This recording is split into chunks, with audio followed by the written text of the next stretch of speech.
Hola, konnichiwa. This is SXE Blues once again with the, as promised, first of two podcasts dealing with some of the stories I missed while I was away for 9 days.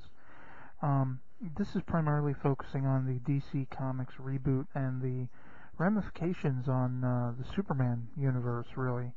The reason I say ramifications is because the latest video, Superman homepage news update video on the YouTube channel SJ Eunice, I believe it is.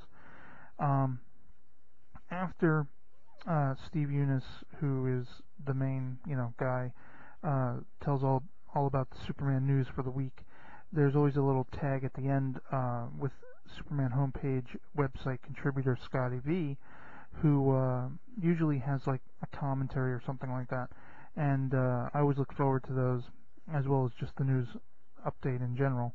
But I have some trepidation with some of the things that he was talking about, because really that that website slash video update every week is about the only place I hear any mention of the still as yet ongoing, I believe, legal battle between the Siegel and Schuster family, who were the creators of Superman, versus Warner Brothers and DC, who are the, as yet license holders, I guess you could say, or copyright holders of the character. And the ramifications he mentions in that some of the judgment that was handed down was that it might, certain aspects of Superman that we all know and love might be split between the two. For example, Lois Lane, Jimmy Olsen, The Daily Planet, Perry White could be taken out of DC Comics' hands and given to the Siegel and Schuster families. Perhaps not. Perhaps the name Superman itself could be taken away from DC. And this all doesn't necessarily bode well for a potential future if an agreement can't be made between these two identities, if you will, fighting and vying for the Superman essence. What are we going to be left with? And this DC Comics Reboot, I've seen, most of what I've read, people don't really know what is the reason for it. Scotty V, I kind of like his, what he says about what he thinks could have inspired it, this being rooted in the Superman legal battle, because DC Comics may be revamping their characters to hopefully see what works and what doesn't at an early pace, for fear that in the future they may have to make that a permanent thing. In other words, they may have to lose the Superman we know and create a not identical character, but a level to that character that may not be called Superman. Maybe it'll be called Ubermensch. Maybe it'll be called the Super. Maybe, all these sort of asinine ideas start to seem to become more potentially possible. And I don't know. It definitely gives me great trepidation. I'm a huge fan of Superman. I've loved Superman since I was a wee tot, as I've said a few times at least. And it just seems incredibly worrisome for the future. Now, dealing directly with the DC Comics Reboot, I've seen not a lot of the covers. I've seen some of them, some of the preliminary art, if you will. The Teen Titans look to be interesting, if for nothing else. I kind of dig Robin's new uniform with the wings and everything, although he seems to be taking on a different character altogether based on that. Superboy in the two incarnations, the one for his specific title, as well as the Teen Titans, again kind of a WTF. One area you're just seeing him in all black, which, alright, that's cool, and he's got the arm tattoo and whatever. I thought about doing that because I'm a Superman fan, but then I decided, no, I don't want any ink on my body, really. But that's a little off topic. But then there is the image for his actual title, where it looks like he's got this giant like alien mechanism tied into him, and somewhere someone said something to the effect that he was like genetically created to be a warrior or something like that, and then he went bad. I don't know. It just sounds like it kind of sounds similar to the Connor Kent Superboy origin to a degree, but heavily modified, like Terminatorized, I guess. You know, but believe me, I'm a latent comic book novice, really. I haven't followed them for a long time. As I've said, I haven't bought, or maybe I haven't said, this is the second recording, so if I haven't said it already, when I was a teenager, I was into comics, and I bought single issues, and I collected them. As I started to grow up, and I became more of a movie and television buff, but still in the geeky frame of mind, like, the Flash TV series, Superman movies, and Batman movies, and so on. I fell out of love with buying single issues and reading them and so on and so forth. Things like cross-title stories and numbering mismatches and just the whole... It was too big of a headache, plus monetary issues have plagued my life. So, I began to, once in a great while, get a trade paperback graphic novel. If that. So, I'm not current necessarily with where the characters are, and I know there's a lot of anger and frustration, and there's a split down the middle, as YouTube user CK61938, who is big on Superman, mentioned that he's come across people split down the middle. Some are seeing the good, some are seeing the bad in this. I'm, like him, still kind of on the middle of the fence, because on the one hand, this whole DC reboot thing, to me, as a not current comic book fan, sounds fantastic. It sounds miraculous. You mean I can go into a store, and I don't even have any comic book shops anymore around me, so I'd have to go to like Barnes & Noble or something, but I can go there, or Books A Million, and walk in and look at their comic rack and see number ones and actually start fresh and be able to follow a damn story for once with one of my favorite characters. But see, there's the rub. The characters are being all modified. They're being all made different.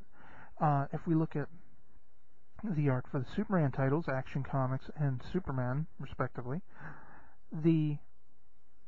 well, it's not even really a uniform on the Action Comics one. It's just a guy standing there with a t-shirt and what looks like a little cape, almost ridiculously, and jeans and boots.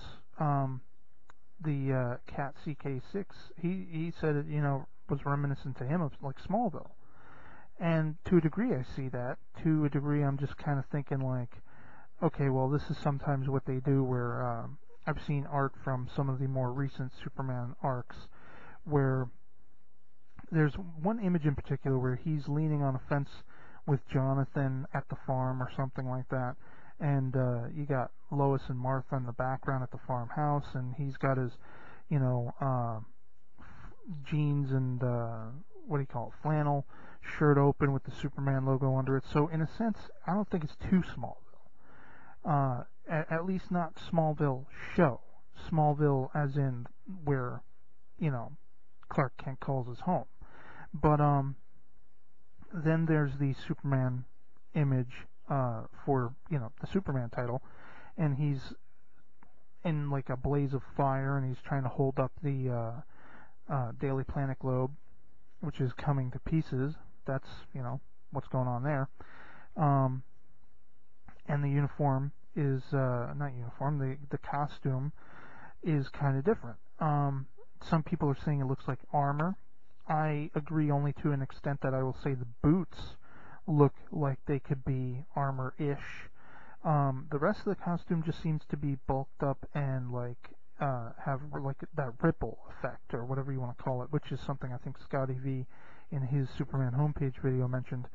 I don't think it's meant to be armor. I think it's meant to be just stylized that way. Like we're seeing the lines where the weave weaves are, I guess, in the costume.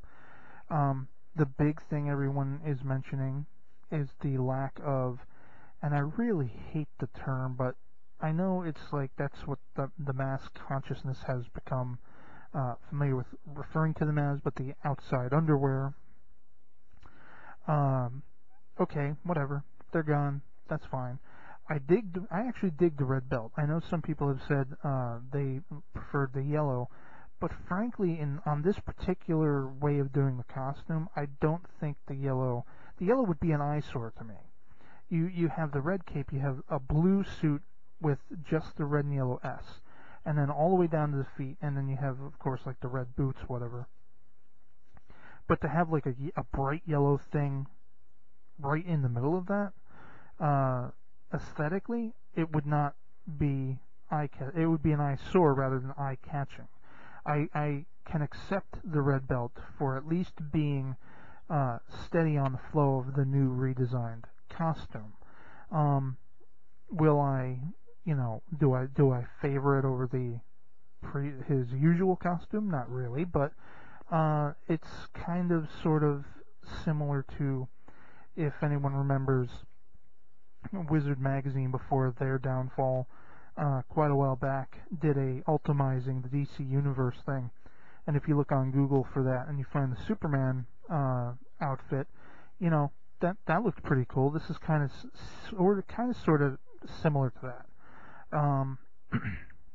Excuse me, with some differences, but I don't know. I just, this whole situation, the idea that at some point in the future, Superman could cease to be what he's been. I don't think anybody's really paying attention to that, and they should be, or at least hardcore Superman fans and comic book fans maybe. But even then, I still haven't heard as much mentioned about it from some comic book fans that I follow on YouTube and things like that. Because, for me, it's gotten to the point where, as I say, because I'm not current in the comics and I'm not familiar with the continuity and the current story arcs and everything, which I know a lot of people are following in the comic fandom, basically I'm kind of living vicariously through them. I listen to what they say about it. If it sounds cool, then I'm like, alright, cool. If they don't like it, I'm like, well, depending on how what the gist of it is, I might think, okay, well, maybe I'll avoid that if I ever, find it somewhere, or maybe it'll still pique my interest. I go where my interest lies. But I am always watchful of those who have a more intimate connection over a longer period of time with the comic, genre. But still, because I love Superman so much, and because DC, I love Marvel comics too, but I'm primarily more DC rooted. And I mean, you look around my room and you see both. You see, Superman, Dark Knight poster, Green Lantern poster, Flash TV thingy on the wall, Spider-Man, Hulk posters, Iron Man posters. I'm kind of the big two. I like them both, but DC is where I've always leaned more toward, for whatever reason.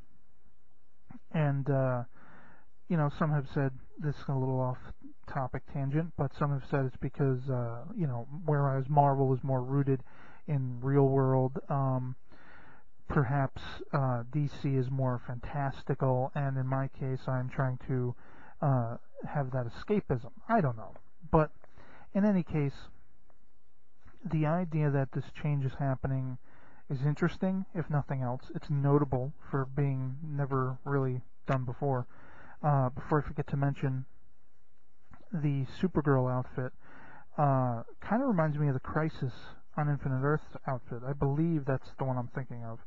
An 80s-ish Supergirl outfit that I remember. But in any case, I don't know where to stand on this whole issue, and it just gives me trepidation to think that we could lose Superman, or we could lose the foundations of what DC Comics has been. It's still too early to tell, but, it's something I'm going to be hanging on to check out. When those issues come out, if I have some money, I will be grabbing them, and, we'll have to see what happens from there. So, thanks for watching as usual, and catch you later. Peace.